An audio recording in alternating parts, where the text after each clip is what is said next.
welcome to Loaded Potatoes. We are back in the back room.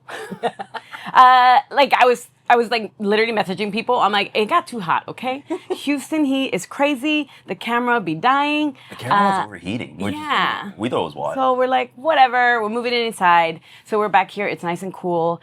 And we're so excited to have Chef Michelle. Hey. What's up? What's up? We need a button. Wow, and we're just going to make it into like a game show. Yeah, add that to our budget. I know. Our non-existent budget. Yeah. Hence the back of the room. Back room, yeah. So we're so excited to get you in here. Me, guys. Yes. Thank you. I've enjoyed watching all of the episodes, so I'm super happy that y'all invited me out. No, thank you. I mean, we're like making our way through like all our friends. We're like, who's available? Let me see. Is she in town? I think she's in Houston. Let me try to catch her. You're so busy. I know. It's crazy. I know. And they say that as a compliment. People are just like, busy is great. Yeah, no, busy. Yeah. When I say that, I think we were talking earlier, and I'm like, man, it's just been so busy. I've just literally last week just sat down and took a breath.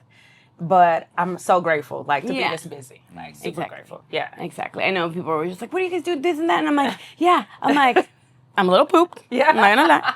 But, like, I literally have nothing to complain. I'm so happy that we're this busy that, And we're able to do it. And that we're able to do it. Yeah, I'm like, still able bodies. Yeah. I was just excited to get you in here. I know you still been doing, like, the markets aside from all these events and flying out a bunch. Which is really exciting. But for me, I'm like, question that I had for you, it was just like, is this what you envisioned? Like, is this what you've been wanting? Or you're like, what am I doing? Not at all. It's literally, it's like, I am just going to buckle up and kind of let life happen. And if they don't know you, your background is in restaurants. Right. Like, you've been in restaurants for a while. I've been in restaurants for a very long time. Yeah. One of my first restaurants that I've ever worked in, I was front of the house. I greeted, waited tables, and eventually bartended. But I was with the Houston's Restaurant Group. So we are all familiar with Houston's Hillstone. And to be honest with you, they're one of the companies that get service right. So I'm super happy to have had that experience with them. But they were the very first restaurant that I worked with. I will say their training is like it's crazy. Impeccable. It's crazy. That and Papa's. Like You can tell. Good. They teach you really just the foundation and they set the standard for really solid, tight service.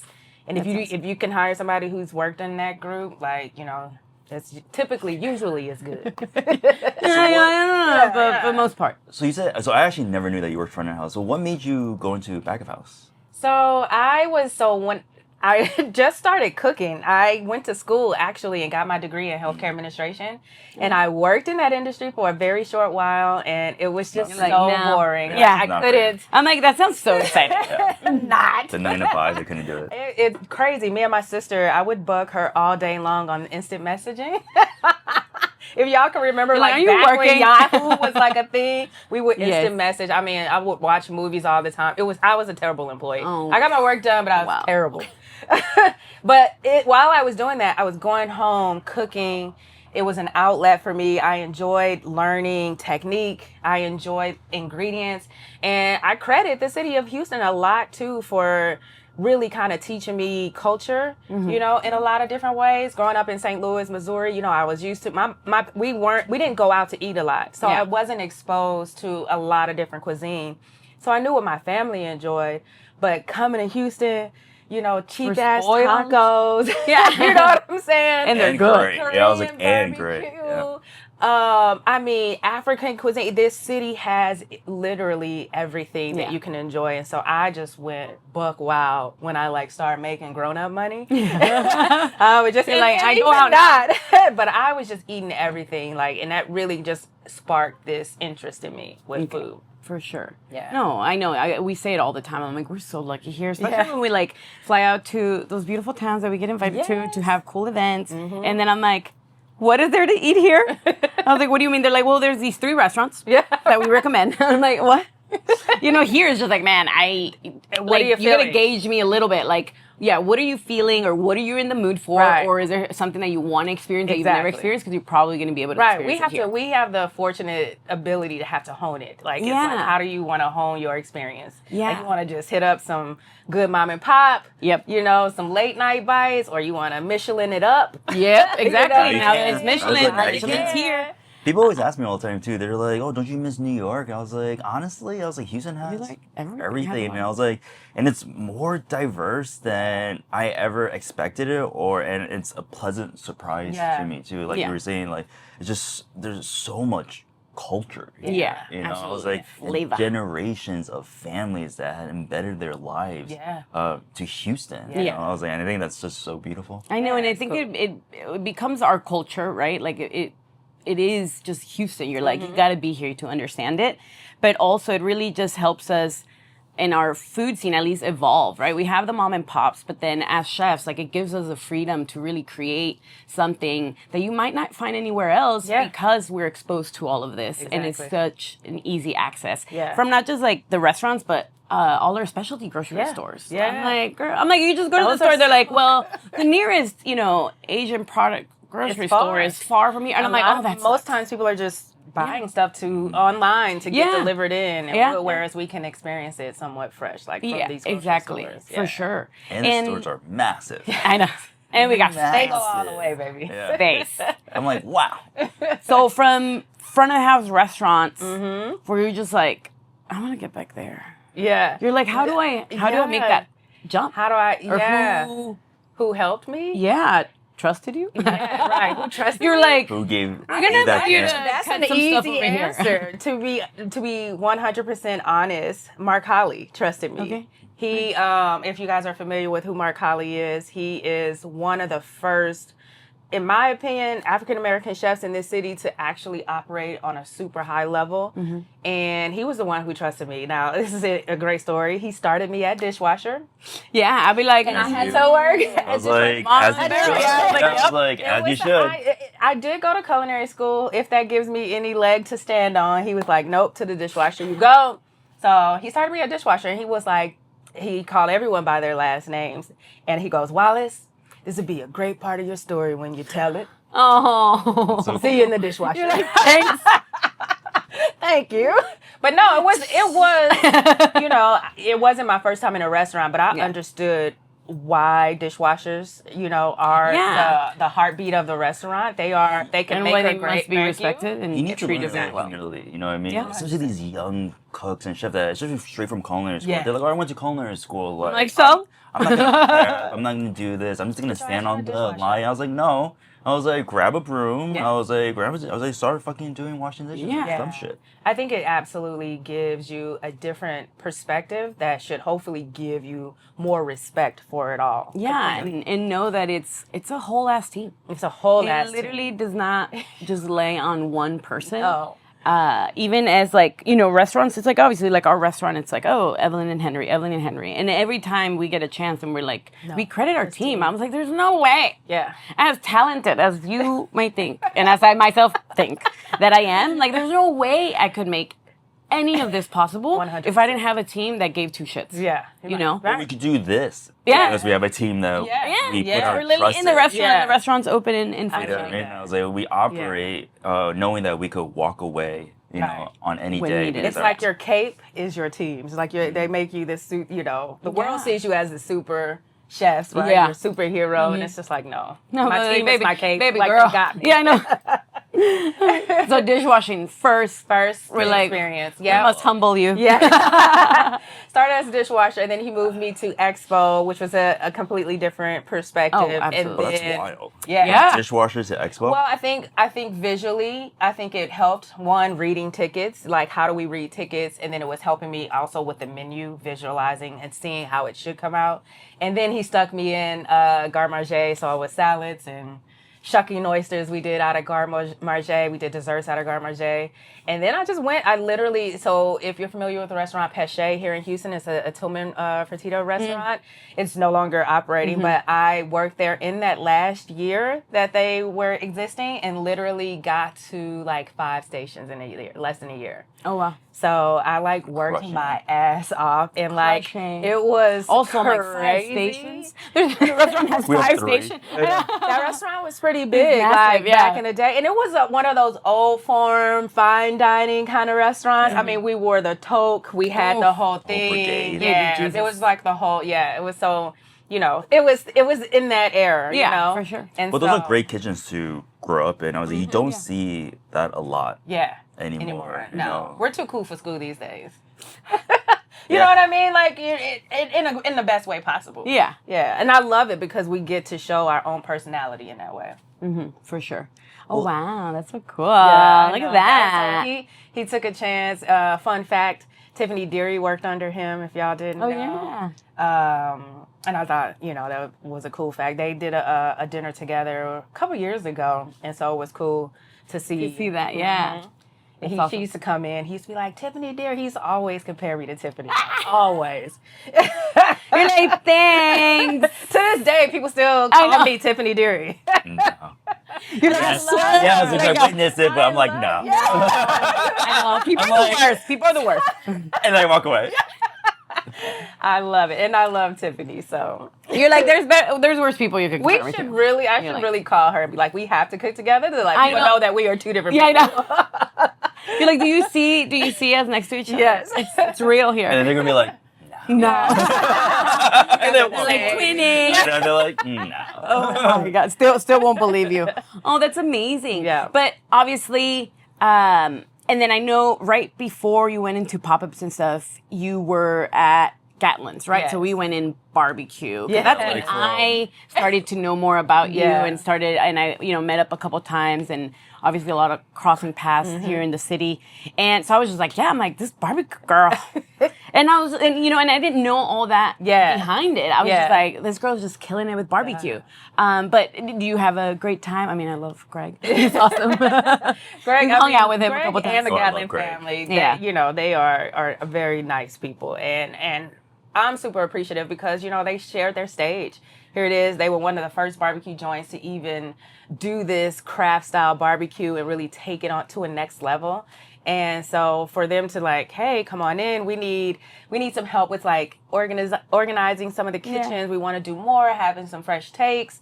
And so it was a real partnership in a sense of me having knowledge that they didn't have and then them showing me things with barbecue and all of that. And so it was a great synergy. My time there was wonderful. They let me kind of flourish and blossom. You asked, like, did I envision any of this? No, I literally told myself, like, I wanted to be successful in this space. Just one, as a Black woman in this space, operating on a high level. There aren't very many of us, especially in the city of Houston. And there are a lot of us doing great things, but, getting that recognition, being a part of the conversations and being in these spaces, it was just like, I just want to be able to do that. I didn't know what it would look like. Yeah. I didn't know how to get there. Create the space. Create the space, right. If you don't see it, you're like, going to create it for myself. And that was my goal, like, and with Gatlin's, I grew up, my father was an avid griller. Like, in the snow, I grew up in St. Louis, so he would be in the snow. He would have his raincoat if it was raining, that pit still going. Yeah. And so I had a natural attraction to like barbecue and smoke. Like fire. I know, it's like, I like fire. I don't know, that's why I like it. And so, it was just good. I really soaked up everything that they could teach me while there. And then I think I gave them a lot of creative, inspiration with some of the dishes that I was able to kind of put on the menu. So it was great. I loved it. And it affects it has literally changed the trajectory of my career. So because I feel like that's definitely, like you said, then giving you the space to kind of flourish and really showcase what you were not about, but like what you had learned up to that point. Yeah. And then be able to share with them, of course, and I think it definitely was like the spotlight of just like, wow, now we know you as this barbecue chef. And then you were like, wait, what from where? It's a pit master. Yeah. And I mean, I think that definitely I mean, we could see it opened a lot of doors, and I think it was amazing to see that connection for people, especially as a female chef. You know, it's really, really cool to see. And then, of course, TV came along. Yeah, that assists a lot. I know, doesn't hurt. It don't hurt. It's PR we couldn't even pay for. That's right. Absolutely. And then I think, you know, just all those shows really just kind of not only just showing a light on you, but then on our city, right? That it's like, hey, this, you know, chef that has some background in barbecue, now you're starting to showcase that, like, actually, I know all this other stuff. Yeah. It's really cool to not just see it, but then for people to know, like, this is in Houston, you know? Houston, yeah. And showcase that in just bigger platforms. I think that's the nicest or the best thing we can take away from those experiences. Obviously, you know, win or lose, whatever, you want to be the best version of you on those shows because you're representing not only yourself, but your city, your family, your upbringing, everything, right? And it feels heavy. Oh, it's heavy. It was like, heavy. But it's fun. But it's very fun. It's a challenge you're either up for or you're not. And then can you smile through it and can you perform through it? Yeah. And then that's the whole thing. So yeah, for it's sure. A lot of fun. And then just be able to, again, then create those spaces for yourself, right? Because, like, I feel like we were, from the beginning when we started, we're like, you've just been everywhere, girl. And it's crazy to think because it's not like we just shot these things last year or something, right? Right. And it's really cool that just, like, that much comes out of it. And on us, it's just like, okay, how do we utilize it? To not only help ourselves, but then to help other, you know, aspiring 100%. People. Yeah. I mean, it's the conversation. I don't know what it was like on you guys' season. The topic of conversation, especially when cameras were down, was just like, I want to utilize this moment like that we're getting. How do we do it? What does it look like, you know, after many we're questions finished? that you do, but you're like, I don't know. Right. There's no I don't think direct pathway to it, you know? I agree. I just don't think that there is one thing that everyone should be doing to get to that level of success or whatever success looks like for you. Yeah, exactly. And also, what does success, or my words, success looks for everybody. You know, it's very different. So it really is a very, like, internal question of just like, okay, what do I want this to actually help me with, and what do I actually want to achieve with this? And I think you said it too, like, let the world be your steering wheel, you know, just let everything come in.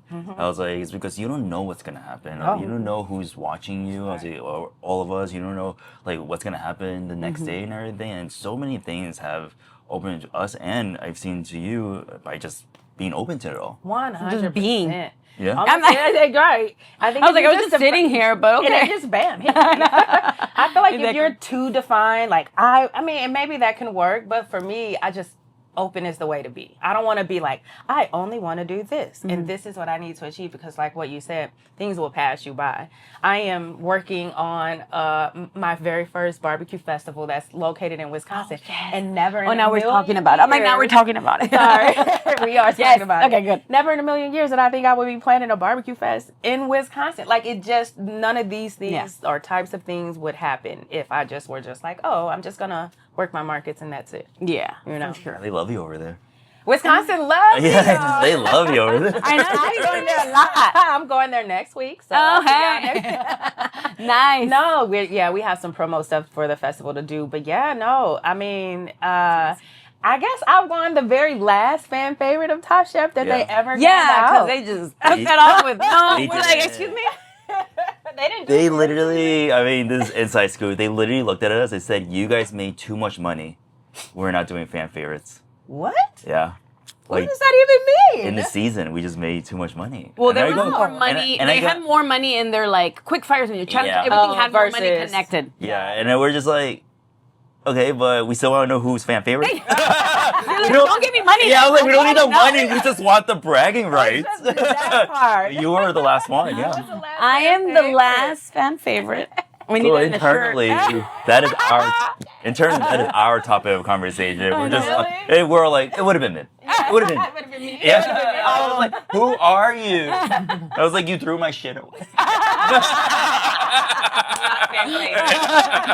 It's not fan favorite behavior. Yeah, that is not fan favorite behavior. Exactly. That's hilarious. Fan favorite. In Wisconsin, those people show up for you, and they really enjoy Michelle Wallace, and so listen, they bring me back. Yeah. Like, And for people to connect like that. And I was like, I think that's the beauty of it. You know, I was like, you're not from Wisconsin. No. The show connects you to Wisconsin. And I was like, and bam, I'm buying a house there next. And now there's... Yeah. She's like, I mean, as much as I'm going. Yeah, for real. Might as well. But you're right. That's so fun. Vacay house. Barbecue festival. But that's so let me tell you about it. Tell me. I was like, okay. So last year, I did a dinner at 7 Acres Dairy in Wisconsin. It's about a 20-minute drive from Madison. And it is an old dairy farm that produced dairy back in the day. It is now they currently only produce butter and ice cream, so it's very limited on what they produce. More importantly, or more bigger than that, well, not bigger than that, but in addition to, they have a boutique hotel. So it's about 13 or 14 rooms. They are immaculate. They are gorgeous. It is super serene. It is gorgeous. They also have a restaurant on this property and a bunch of grassy land in the back. And so they've been doing a lot of dinners. Events and stuff. I think Andrew Zimmern is there. Manit just cooked there recently. I mean, you know, I was there. Last time favorite. But that last year I participated in their Women in Food series, so they did a crazy lineup of just badass women chefs of all kinds. And so I did a barbecue focused dinner, and it just went so well. He was just like, Michelle, I've not seen. He was like, your dinner is literally top 1% of all the dinners we've held here. Amazing. He was like, these people really respond to you. And he was like, I know we talked about working together in the future, because I was like, bring me back for something more. Because the hotel rooms are amazing, so great. Like go there if you just want to relax. It's so peaceful. But he was like, have you ever thought about doing a festival? And he was like, we've done Taco Fest, we've done bourbon festivals, they've done a multitude of festivals, but they've never done one with barbecue. And he was like, what would you say to hosting and headlining like your own festival? Yeah. And I'm like, I say yes. Yeah, you're like, all right. So we put together a 2-day festival. Day 1 will focus on local pitmasters and barbecuers from the region. Okay. And then day 2 is just me and some nationally known chefs and pitmasters who are coming. We've secured Rodney Scott, so big ups to him. Yeah. Allie Clem, our very own. She's incredible. Just won a Michelin. She's going to be there. Don Wynn, our local homie. So me and Don were on Barbecue Brawl together. Yeah, so we've been friends ever since. That's so true. So he's joining us. David Bancroft out of Auburn is coming. There's a local Dan Fox. He owns a farm, a ranch up in Wisconsin. He also barbecues as well. So he's providing Rodney's whole hog. He's providing me ribs to cook. So his ranch is a big donator of it, but he's also cooking with us. Brian Jupiter out of Chicago. If you're familiar with it, so big name. So so day 2 is going to be incredible. You can buy tickets separately. You can buy a weekend package. There's going to be a barbecue U where they get to hang out with me and some of the pitmasters overnight.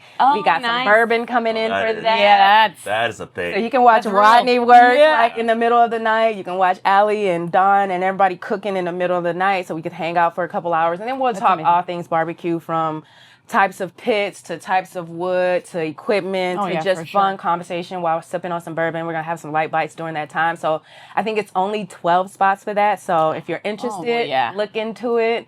Immediately. But yeah, I think it's going to be a really great turnout for year 1. So yeah. When is it? It's September 19th and 20th. Okay, nice. Yeah. Okay, cool. Yeah, 2 days. We have some time to prep. Yes. So I'm excited. Thank you for letting me share that. But no, I mean, that's really exciting. That's amazing. I know when you were like, well, there's this little thing coming up. I don't know. And then I was like, holy shit. But that's amazing. One, that they've done events there, right? Because I think that to have like the team that can assist in putting all this together, I think that's definitely going to be a lot.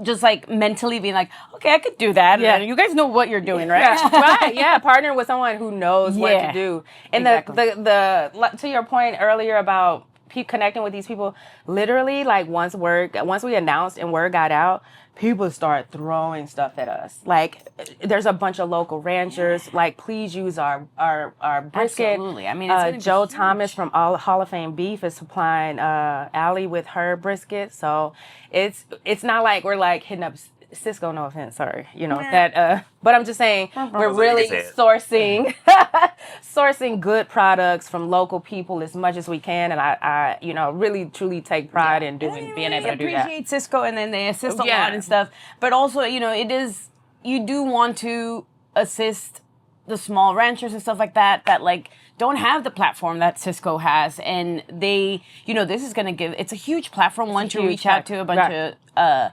chefs that will be using this product, as well as just their customers and their customer base, because they're 100%. In that area. 100%. We've had people donate the wood, and being in the state that we're in with restaurants and this economy and this government, it's like, how do you, the mere fact that we can give them this platform, utilizing their product, highlighting their product, I think is a super cool of us. So I'm glad that we're able to do that. Yeah, they know that it's gonna be good. Yeah. You know what I mean? So it's just like, let me be a part of this. You're gonna highlight my product, my woods, my meat, and everything, and like really let it shine. And I was saying, it's the most beautiful synergy platform and everything. Exactly. It's gonna be great. I'm super excited. That's so exciting.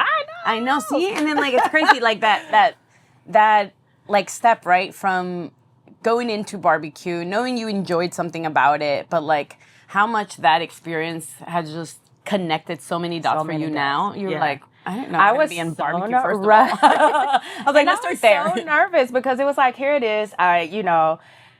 This is the young Michelle thinking, right? Young in this industry. And it was just like, I went to culinary school. I worked under Mark Holly. I really want to be serious about food. And then learning that, like, I'm not that serious. Like, I love food. I'm very serious about putting it out and making a great product. Yeah. But I'm not uptight like that in that way. You know what I mean? You see, y'all, listen. You know what I'm saying? We've cooked together multiple times. Like, we actually have fun. We enjoy it and understand and appreciate that about it. And we, learn in that environment, and we took the good from that environment. Yeah. But also knowing that, like, I think also too, like, our own mentality, it sucks that we still talk about it, but it's like COVID times when that hit, like, it hit our industry so hard. And for me personally, it was just like, what am I doing? Yeah. Right? Because the one thing we're completely 1,000% in is just taken away from you. You're like, I was just like, I just got punched in the gut. Like what happened? Like, what do I do? Right? So it's like, one, it's not that serious. It's not. Right? And then two, it's like, we're in it because we love it. Yeah. Because we enjoy the hospitality, we enjoy the food, we enjoy cooking, creativity. It's just like, okay, well, why don't I just worry and focus on what brings me joy out of that, and what's next from there?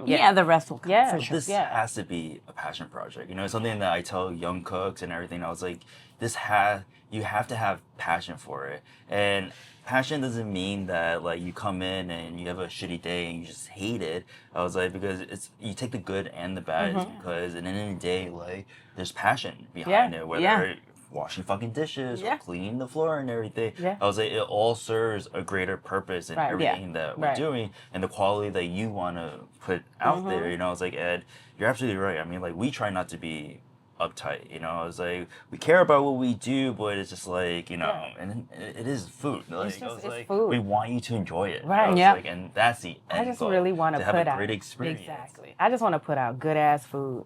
Yeah, and people to connect to it. And people connect to it. One of the biggest takeaways for me from COVID is that people really just want to eat something that just tastes fucking good. Yeah. You know what I mean? When we pivoted with the takeaway meals and all of that, I sold out. We had smoked chicken left, right? And I'm like, how do I use all of this smoked chicken? So I make like this pot pie. I'm like, I'm just going to throw together pot pie. That pot pie sold out in less than an hour. Yeah. And I was like, what?